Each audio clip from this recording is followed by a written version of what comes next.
Bonjour mes chers élèves, j'espère que vous allez bien. Alors, cette vidéo est conçue pour les élèves de la première AM, dont on va parler de la première séquence qui s'intitule Comprendre et produire une explication, la définition.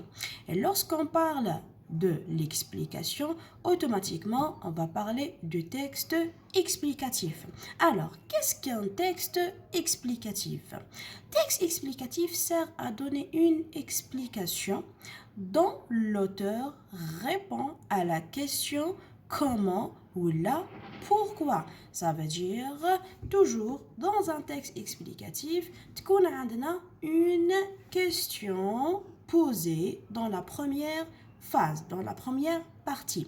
Cette question commence par le mot interrogatif comment, اللي هي كيف, ولا le mot interrogatif pourquoi, اللي هي لماذا. Donc, ce texte répond à ces deux questions, soit comment, soit pourquoi.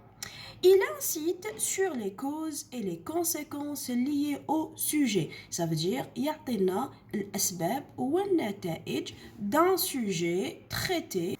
Ce texte est divisé en trois parties.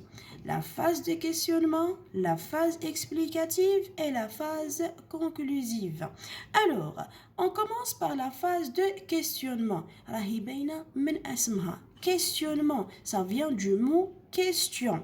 Dans l'introduction ou là dans cette phase, l'auteur pose une question qui m'a comme au début de la vidéo. Soit elle commence par comment ou là pourquoi. Elle a bien la phase de questionnement parce qu'elle contient une question. La deuxième partie, c'est la phase explicative. Donc, c'est la phase d'explication dont l'auteur commence à nous donner des explications. Donc, les explications, ça veut dire l'auteur dans cette partie apporte des réponses à la question posée. Donc, Hanaya, il a posé une question qui commence par comment ou la pourquoi. Dans la deuxième phase, il nous donne des explications en répondant à la question posée. À titre exemple, pourquoi le lavage des mains est-il si important?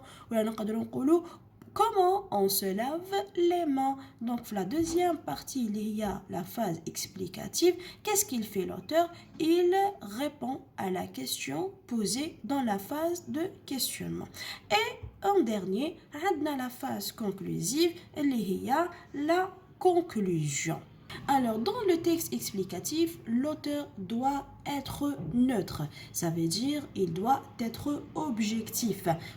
Donc, on doit éviter toutes les marques de la subjectivité. Et deuxièmement, on a les procédés explicatifs.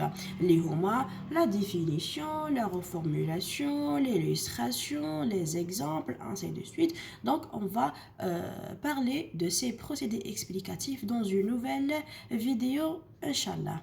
Alors, abonnez-vous à notre chaîne YouTube et n'oubliez pas d'aimer la vidéo. Merci.